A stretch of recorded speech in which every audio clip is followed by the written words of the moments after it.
this is a very good opportunity for us to be able to expose our researchers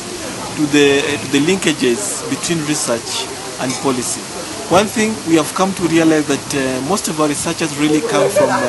academic institutions. And academic institutions, for them,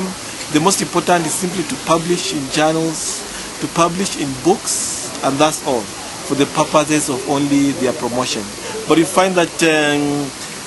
for us to make the research more relevant, then it's important now for researchers to be able now to see how they can link up with policymakers. So first of all, they need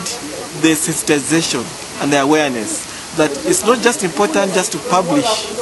and be promoted, but it's also important also to link with policymakers and see how their research findings can be useful to the communities or to the nations that these people live.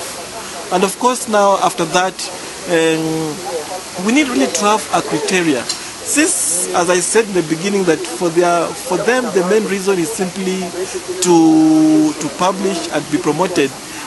they sort of need to be sensitized that there can be value from their work, not only for promotion, but also for influencing also their own communities where they basically live. So here at AERC, we have a number of measures that we thought are very useful in terms of encouraging our researchers to link up with policymakers. First of all, is that in all the research projects that we fund, we are encouraging our researchers to hold national dissemination workshops, whereby they invite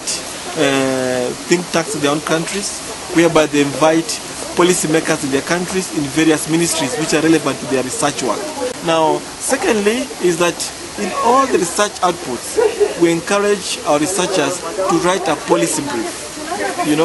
So initially that was not a requirement from our side, but eventually we realized that this is important if we are to reach policymakers in terms of our message. I think this is really a good opportunity for us, and we really appreciate GDNet for their support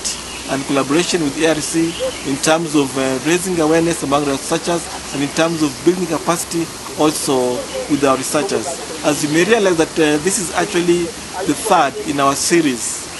of trainings, and these are the only trainings that we have had in a big way. And I think going forward we need to plan in terms of how to scale up these efforts so that all our researchers in one or the other, they are trained in all aspects of communication and linkages basically to policymakers in their own countries, and how we can give them some tips in terms of forming networks again within their own peers and also with the research, with the police community in their own national countries.